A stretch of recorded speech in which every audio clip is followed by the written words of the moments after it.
Um papo com o doutor João Adolfo, ele que é economista, falar um pouquinho deste momento, doutor. Que crise, hein? Bom dia. Bom dia, Carlinhos. Cada dia é uma nova situação. Na verdade, as coisas têm oscilado tanto para cima ou para baixo que fica até difícil de fazer uma projeção. Claro, se eu fosse apostar, eu tenderia a ir para o pior, né? Porque a gente tem visto as coisas se inflacionarem, todo mundo tem sentido o peso que está recaindo sobre o orçamento familiar, doméstico, aí, questão da gasolina, mas também o gás que não para de disparar. Enfim, todo o resto aí, os alimentos, os grãos, e é geral, não é só o Brasil não, é mundial a situação. Ô doutor, começa que o nosso salário mínimo tinha que ser uns 5 mil reais, né? Para tocar uma família hoje, né? Hoje o pobre vive com muito pouco, né? Na verdade existe essa questão constitucional que deve garantir a moradia, a alimentação, etc. Só que se a gente simplesmente elevasse o salário mínimo de 1.212, que é o vigente, pelo menos o federal atual, né? O Paraná tem um pouco mais acentuada a questão do valor, isso iria inflacionar ainda mais todos os preços, porque a questão do salário, ele tem que fazer frente à produtividade do país. Se o Brasil ele não consegue desenvolver, elevando aí a questão da participação da indústria, com uma melhoria nos processos, a tecnologia e a inovação, infelizmente ele vai ficando aquém. Por isso que a gente vai ficando para trás em relação a, por exemplo, os países os tigres asiáticos, né? Olha o quanto que não evoluiu a China. Há 3 décadas atrás era como se todos fossem miseráveis por lá, e o Brasil estava à frente. De repente eles passaram a gente em renda per capita e continua crescendo a taxas bem elevadas. O Brasil ele está patinando, faz 2 décadas aí o crescimento deve dar 1% ao ano, que não faz nem frente ao crescimento habitacional. O número de brasileiros, você vai mantendo a renda per capita, na verdade ela vem até caindo de uns anos para cá. Ô, doutor, se você olhar lá, o chinês trabalha quantas horas por dia? Tem essa ideia de que é um trabalho escravizado. Na verdade, isso já mudou muito. Se você entrar no YouTube por curiosidade e tentar ver brasileiros que moram na China, eles vão estar lá relatando, olha pessoal, é assim, é assado, não tem mais... É um estigma que ficou em relação a um sistema opressor. Na verdade, não. Eles estão muito à frente já do que é o nosso cotidiano aqui em todos os sentidos, né? Eu não sei como que é a questão de acesso à saúde, por exemplo, qual que é o sistema, se tem um SUS lá, por exemplo, os Estados Unidos, né, muito desenvolvido, mas não oferece isso. Mas imagino que o sistema da educação e o que tem de oferta, claro, ó, pensa comigo, o que está aumentando aí? Não é o preço do boi, não é o preço do milho, não é o preço da soja, está indo para onde? Está indo para a China. Por quê? Porque estão demandando mais. Se está demandando é porque tem dinheiro para pagar. Então, enquanto no Brasil o consumo da carne bovina vem caindo drasticamente, lá está aumentando. Então, se você está tendo mais churrasco aí por fim de semana, você está melhorando ou está piorando a tua qualidade de vida? Então, a gente está piorando e lá está melhorando, sim, com certeza. Por que essa diferença, doutor? Bom, a diferença teria vários aspectos. Agora, no curto prazo, a gente sabe o porquê que está ficando mais difícil. Teve o travamento da pandemia, né? Então... Mas na China também travou. Travou, mas não tanto quanto os demais países. Eles fizeram um sistema, sei lá, supostamente o lockdown funcionou melhor por lá, porque eles são mais disciplinados e conseguiram ali liberar um pouco antes. A gente vê que depois...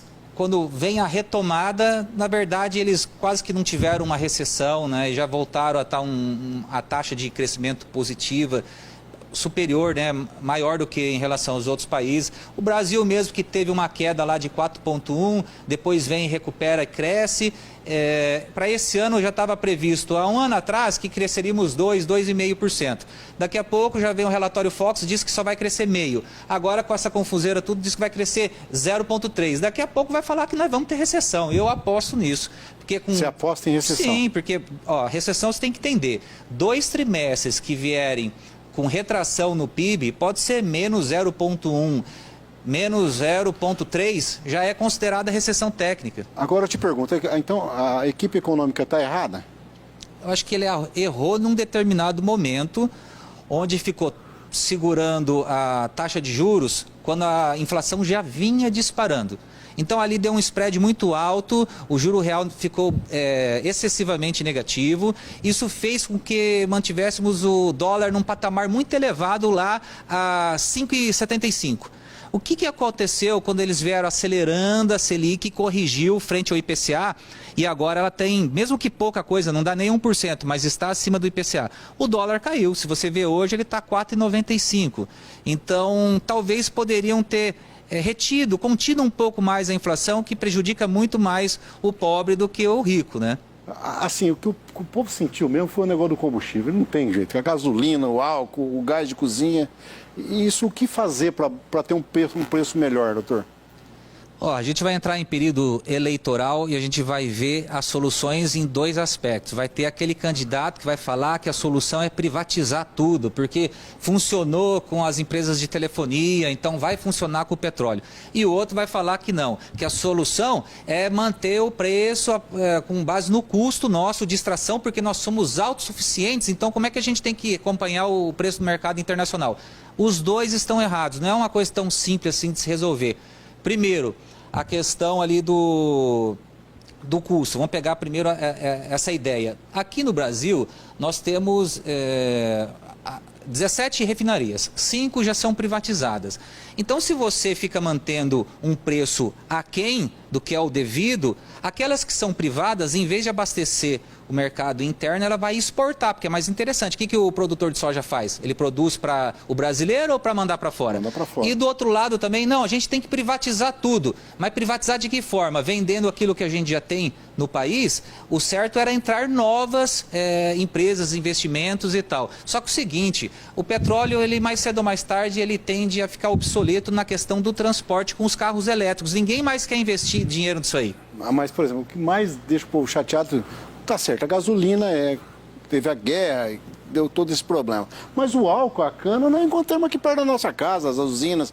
Por que acompanha esse preço, doutor? Ó, primeira coisa, são produtos substitutos. É uma dúvida de quem está em casa, entendeu? São produtos substitutos. Então, quando o petróleo caiu, o álcool também não ficou com um fator do custo deles. Eles vieram baixando e as usinas venderam com prejuízo. Aí quando ele vai na mesma ordem, aí, mas na situação inversa, se elevando, o álcool também vai. Agora é o seguinte, se eu produzo cana-de-açúcar, o que eu posso fazer com isso, Carlinho?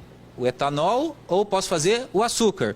Vamos pegar aqui o preço do açúcar. Eu gosto de trazer sempre umas anotações justamente por isso. Ó. Primeira coisa, o açúcar é o nosso quarto produto em exportação. Tá? Primeiro vem o minério, depois soja, depois o petróleo. Somos exportadores, mas também importadores, por incrível que pareça. Mas o açúcar está em quarto.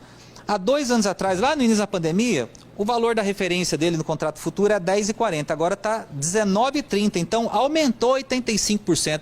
E aí, vou produzir algo para vender barato aqui no Brasil ou vou produzir açúcar? Entendeu? Então, tem essa questão também. A cana-de-açúcar serve para 2 produtos, que um deles está em alta, aí, batendo recordes também, tal quanto os outros produtos do agronegócio, sabe? Ou seja, como dizia o meu saudoso Pinga-Fogo, estamos lascados, então. A economia ela é globalizada, pega, não tem como. Você vê um negócio lá do outro lado do mundo, que a gente nem faz parte da OTAN, não temos nada a ver com essa paçoca e de repente estamos sofrendo aqui os efeitos. Então é o mundo globalizado, cada vez mais com essas correlações e interferências vão impactar todos. Doutor, mas o que fazer? Vamos terminar isso. O que fazer? O que o país tinha que fazer para sair dessa situação? Tendo em difícil? vista essa situação da oscilação do preço, em função do petróleo ter se elevado, primeira coisa, o ICMS, ele não pode ser mais uma alíquota, um percentual que incide sobre o preço. Porque senão o preço vai aumentando, vamos supor que a alíquota seja 25% e o preço é R$4. Aí o Estado fica com R$1.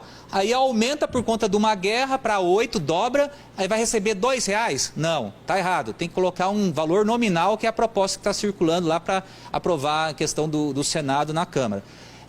Segundo ponto que a gente poderia entender poxa, mas eu vou acompanhar o mercado internacional para não artificializar e acabar prejudicando a médio e longo prazo esse mercado do combustível.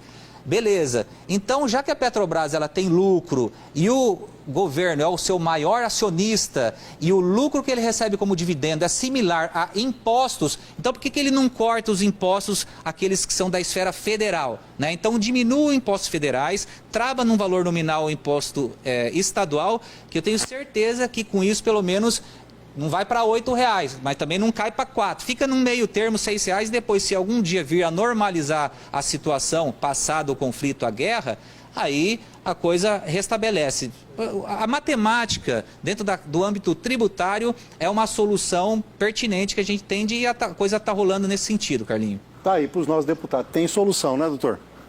Tem solução, esquece falácia, essa converseira que tem que privatizar ou que o petróleo é nosso. São duas mentiras em extremos assim que não fazem sentido. Tem que entrar numa coisa convergente e a solução não só para isso, para muita coisa no Brasil. Reforma tributária e reforma administrativa.